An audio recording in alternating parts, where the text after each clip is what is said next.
Did you know that the Catholic faith is literally built into the landscape of Washington, D.C.?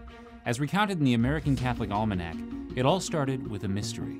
Shortly after midnight on the 6th of March, 1854, the watchdog at the Washington Monument construction site suddenly stopped barking.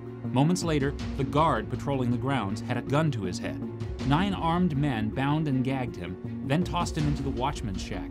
When his replacement found him 4 hours later, the Pope's stone was gone. A gift from Pope Pius IX, the Pope's stone was one of 200 donated stones slated for placement inside the Washington Monument. This stone in particular was a 2,100-year-old slab of marble from the ancient ruins of the Temple of Concord. It was a fantastically generous gift. But not everyone saw it that way. Some saw it as just another example of the Church of Rome trying to leave its mark on a Protestant nation.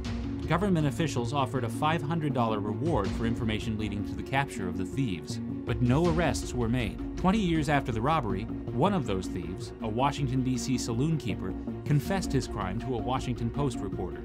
He said he and 8 fellow members of the anti-Catholic Know Nothing Party mangled the stone with sledgehammers, then dumped its remains into the Potomac River. That's the true story, he said, and if the dredges at work in the Potomac strike the right spot, they will fish up something that will create a sensation. Sure enough, a decade later, bridge workers found a large piece of marble right where the saloon keepers said they would. The water had worn down the Gothic engraving on the stone, but traces of the Pope's message remained. From Rome to America.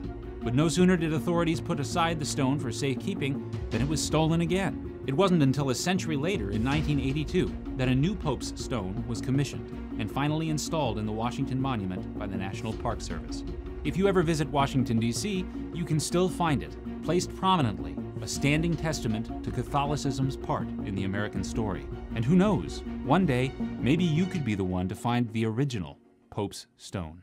This has been an episode of CVTV. Subscribe to CVTV on YouTube, follow us on Facebook and Twitter, and sign up at catholicvote.org/loop.